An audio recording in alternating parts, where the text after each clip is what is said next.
안녕하십니까, 공돌이입니다. 자, 오늘은 오랜만에 참 괜찮은 투두 직업을 한번 소개해볼까 하는데요. 시작 전에 1.2배속으로 보시길 권장하겠습니다. 이 직업은 아주 예전부터 우리 주변에 그 조직 수가 점차 많아지기 시작했습니다. 그리고 인기가 차츰 올라가다가 2-3년 전부터는 인기가 급격히 올라가기 시작했는데요. 제가 불과 2년 전쯤에 준비를 해보려고 시도를 하려다 포기를 한 직업이기도 합니다.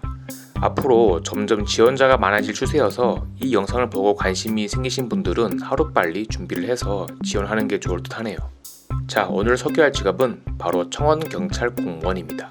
청원경찰은 공무직 근로자로서 소속된 기관의 치안과 보안, 사유재산을 보호하고 민원적 사고 처리와 방호, 순찰 등의 업무를 하는 경찰관입니다. 청원경찰은 청원경찰법 및 경찰관 직무집행법에 의한 경찰 업무를 수행하는데요. 청원경찰과 일반 경찰은 신분과 직무 수행 권한이 조금 다릅니다. 그리고 일반 경찰과 급여 부분에서 수당 항목이 다르기 때문에 급여의 차이가 좀 있습니다. 95% 정도 비슷하다고 생각됩니다. 예전부터 청원경찰은 공무원이다, 공무원이 아니다 라고 논란이 좀 있는데요. 정답을 말씀드리면 지방직 공무원입니다. 하지만 또 아니기도 한데요. 즉 준공무원이라고 보면 될 것 같아요. 참 애매한 정답인데 제가 알아본 바로는 이게 정답이에요. 직무수행과 처벌 등은 공무원 복무규정을 준수하고 있지만 직무 외적으로 보면은 공무원으로 볼 수 없습니다. 지자체마다 별도 채용을 하기 때문에 법령이 개정되면서 직무는 공무직이지만 직무 외에 급여나 복지 등은 지자체별로 또 기관별로 차이가 있기 때문에 정식 공무원이라고 볼 수 없기 때문이에요. 공무원이지만 공무원이 아닌 그런 경찰 공무원입니다. 아무튼 우린 이게 중요한 게 아니고 청원경찰이 얼마나 괜찮은 직업인가를 알아야 하기 때문에 그냥 사뿐히 알고 넘어가면 되겠습니다. 청원경찰에 대해 간단히 알아보자면 일단 공무원 신분입니다. 만 18세 이상부터 지원 가능하고요. 채용 기간마다 다르겠지만 공무원 연금 대상자에 속하기 때문에 퇴직 후 연금 수령도 가능합니다. 임금과 복지는 채용 기간마다 상이하기 때문에 어떤 기간에 채용된 청경은 근속에 따라 연봉이 1억이 넘는 사람도 많다고 하고요. 어떤 기간은 급여가 적다는 곳도 있다고 합니다. 일반적으로 본다면 구급 공무원이 받는 급여와 복지를 비슷하게 받는다고 생각하시면 될 것 같습니다. 이건 본인이 원하는 곳의 급여와 복지 체계를 잘 알아보시고 지원하는 걸 추천드릴게요. 당연히 정규직이고 호봉제를 도입하기 때문에 근속이 올라갈수록 연봉은 올라가고요. 정년 보장 또한 큰 사고를 치지 않는 이상 무리 없이 갈 수 있다고 합니다. 그리고 저희가 제일 궁금해할 채용 과정인데요. 일단 3단계로 나뉘고 필기, 실기, 면접 순이 있습니다. 필기는 기관마다 또 지자체마다 과목이 다 상이합니다. 그래서 지원하는 곳의 과목을 잘 보고 공부를 시작해야 돼요. 대략적으로 한국사, 민간경비론, 청원경찰법, 일반 상식 이 4과목이 전국적으로 가장 많이 포함되어 있습니다. 지역마다 달라서 필기 과목을 2과목만 보는 것도 있고요. 3과목이나 많게는 4과목까지 보는 것도 있다고 합니다. 공공기관 같은 경우는 NCS 기반으로 필기 전형을 치르고 서울시의 경우는 필기시험 자체가 없다고 하네요. 아무튼 이것도 일반 공무원이나 경찰 공무원에 비하면 참 적은 과목이죠.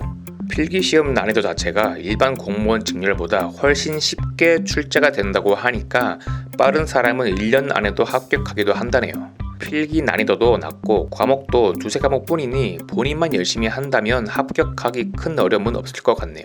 실기시험은 체력시험인데 100m 달리기, 1000m 달리기, 악력, 잇몸 일으키기 등등의 시험이 있습니다. 이것도 지자체, 기관마다 만점 기준과 과목이 조금씩 다르다고 하니까 개인적으로 알아보시길 바라겠습니다.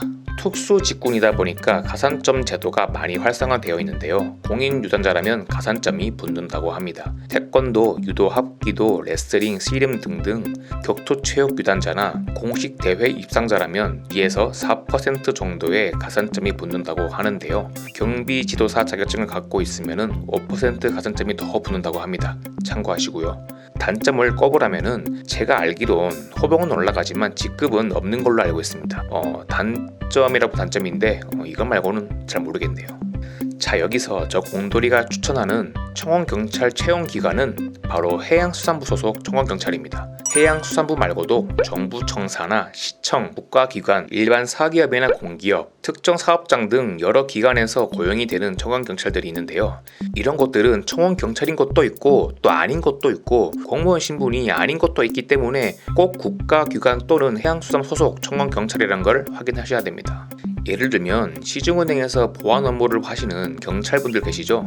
이분들은 청원경찰법상 경찰이라는 명칭을 쓰지 못하고 민간경비법으로 분류되어서 시설경비원으로 분류가 정상입니다. 하지만 통상적으로 경비라는 것보다는 청원경찰로 불리고 있죠. 경비보다는 경찰이라는 단어가 좀 더 위험이 있어 보이잖아요.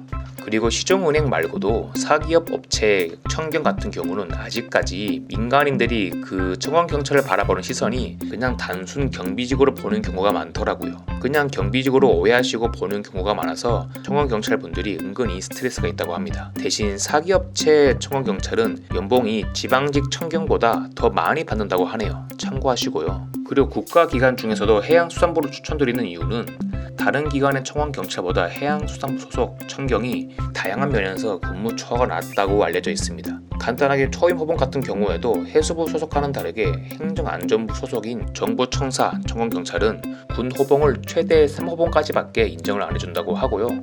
행정안전부 소속은 처음 용역에서 전환된 기관이기 때문에 행안부보다 더 오래되고 청원경찰의 원조격인 해양수산부 소속의 청경이 좀 더 완전한 공무직이라고 할 수 있습니다. 직원들 근무 분위기 또한 해수부 쪽이 좀 더 낫다고 현직자의 말일들이 있고요.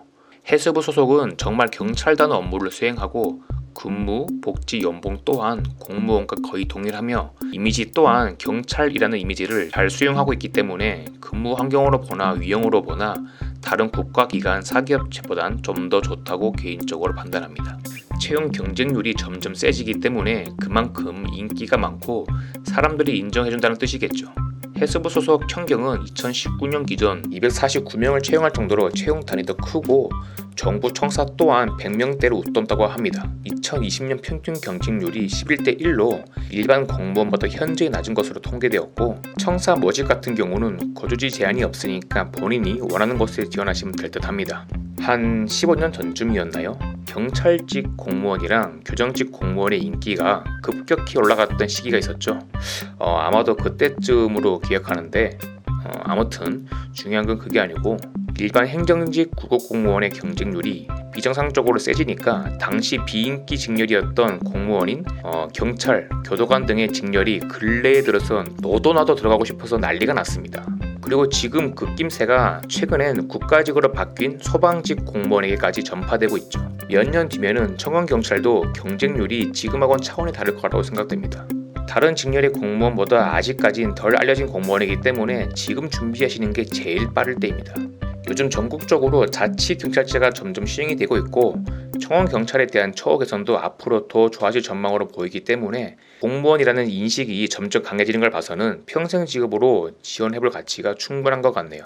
자, 오늘 준비한 내용은 여기까지고요. 저는 또 좋은 내용으로 찾아오겠습니다. 그럼 들어가세요.